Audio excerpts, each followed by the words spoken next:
That's so brilliant. This video is sponsored by Photrus. Yeah, that's so stupid actually, but the human became a master in blocking his own creativity.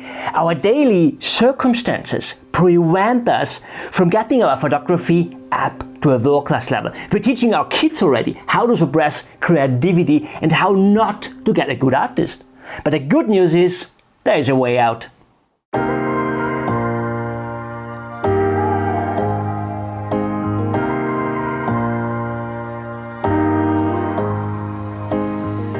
My friends, very nice to see you. Now, the truth is, we all would like to go the short and easy way if we want to achieve anything, right? I think that's maybe even the reason why the world seems to move as fast as never before. It is like, I've never really tried, to cook any meal or so, to be honest. I'm not a cook. So what people of today would do is, they would watch a 15-minute video about how to get into cooking, right? I could do that. And 1 week later, I could watch a 15-minute video about how to become a gourmet cook. And 2 weeks later, I could offer my own masterclass about cooking. And it can't work like that, of course. Quality is decreasing. Meals don't taste deliciously anymore. But people are doing exactly that. They don't get gourmet cooks. They just get frustrated because they didn't reach their goals within that short time. And as evil as that might sound now, but it is exactly the same with photography. Actually, there are no 5 steps, and that's really important now. There are no 5 steps to become a world-class photographer.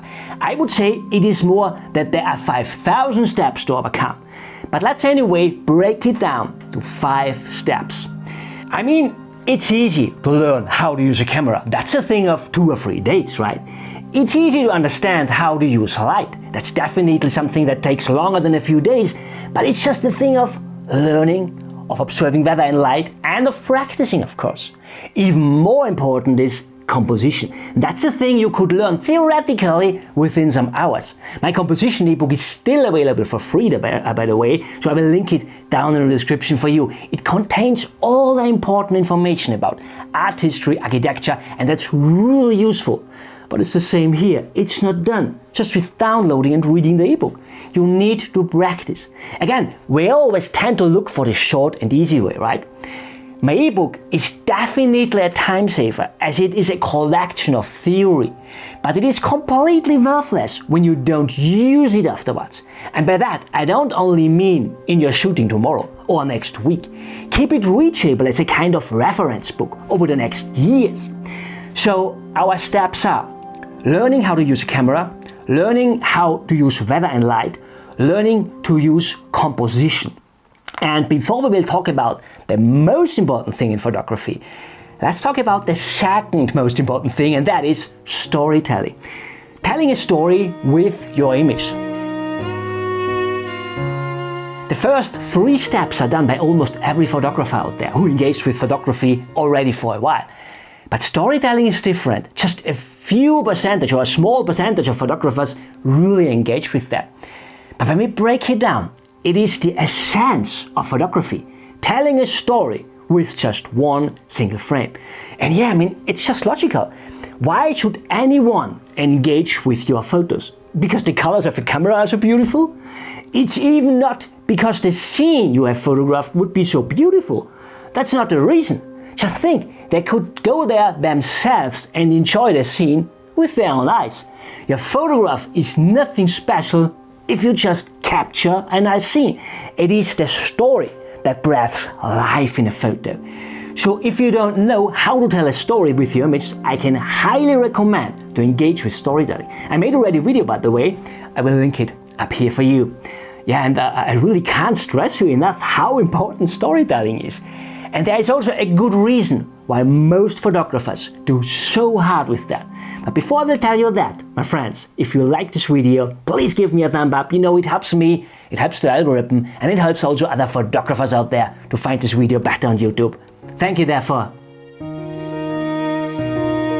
Now, why are we doing so hard with storytelling? And the answer is, we simply try to do it too fast. We give ourselves not enough time, and that leads to frustration. And as we don't want to get frustrated, we we don't engage with storytelling. It's a vicious circle, and that blocks us in getting creative enough to have good image ideas, to find compelling compositions, to get world-class photos.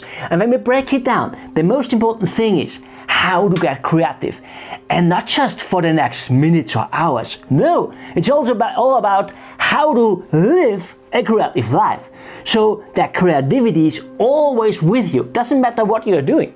And I want to be honest here with you, that's a huge and comprehensive topic, so I can't cover everything about that in one single video. But let me give you anyway some really useful insights of how you can live a creative life to do easier with storytelling. I'm living a creative life, by the way, so you can too. First of all, what I found out is people in general tend to be unhappy, frustrated and annoyed. As sad as that might sound, but it is how it is. Every one of us, not always of course, but that's a human thing. We feel to have not enough time, not to have enough money, not enough freedom maybe. Yeah, we are continuously having thoughts like that. I don't have enough time to do this or that. I didn't achieve this or that today. And all that makes us unhappy, and we even feel kind of guilty about that all. We feel guilty because we didn't reach our goals. We are programmed therefore. And that starts already at school. Yeah, just think back at your school time. Have you ever forgotten your homework? And I don't mean that you really just were too lazy to do it or so. I really mean that you just forgot it. Teachers know what to do, that you felt guilty, right? Today we still feel guilty when we didn't achieve our goals. That's a human thing. It's inside of us. And some of us get even aggressive by that. Guilt, by the way, guilt is actually a form of aggression against ourselves. Yeah, I'm not a psychologist or so, by the way, but I read a lot of books. However, there is no way you get creative when someone is aggressive. That's not possible. Completely impossible. And the solution, it's so simple actually. It's just all about the way how we interact with our environment. Have you ever heard old people saying something like, who knows what it was good for? I mean, when anything bad happened, they are saying that. A well-known sentence, right? Who knows what it was good for?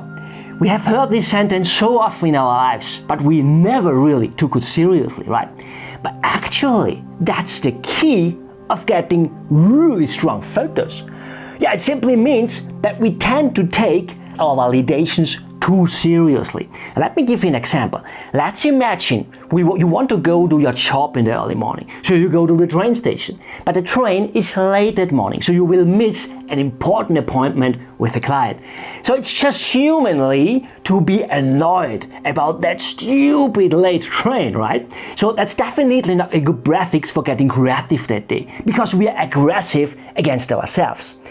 But now let's change the circumstances just a tiny bit.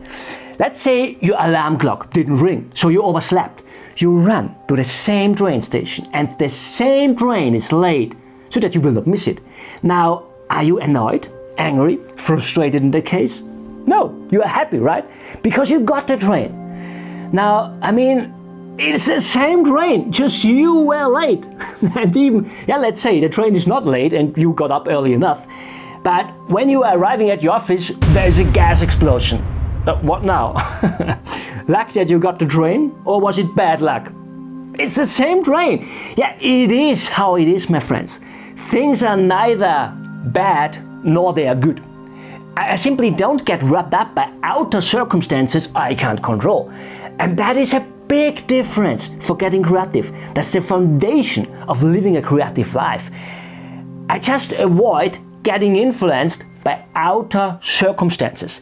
That keeps me creative, that keeps me happy all day long. I get more image ideas, I find more compositions, and I get the really good photographs in there. It is really all about living a creative life. And I go even one step further here. For me, it is not only all about protecting myself from getting annoyed, angry, or feeling guilty or so.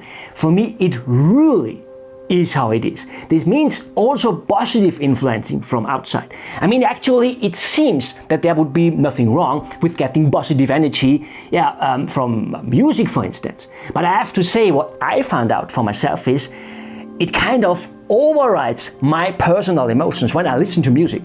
I listen to music, but I don't do that all too much. And that is simply because I want to keep my personal emotions, because emotions are the base of crafting a fine art photograph. You know, in fine art photography, we want to evoke emotions in the viewers. But that is just possible if we get clear about our own emotions, not the emotions of someone else, a singer or any other person who tells about his success or failure. Because one of the most important requirements in art is the integrity of the artist, the integrity of the photographer. And this is why I try not to get influenced all too much with music. When I go out for running, for instance, I don't listen to music. It is amazing how creative I get by that. In case you shouldn't run, that also works fantastically when you're driving your car. Just try out driving without music next time. Yeah, we get into this alpha phase by that, where we get thousands of ideas. Maybe you will get your next image idea by that. I personally had so many ideas by doing that. Keep your emotions, that's really important to live a creative life. And if you shouldn't know how to deal with emotions in your photography, watch this video here next. Friends, there is so much more that helps me to live a creative life. Leave me a comment below if you're interested in more videos about this topic. It's really the most important thing in fine art photography. However, I thank you so much for watching. See you next time. Bye.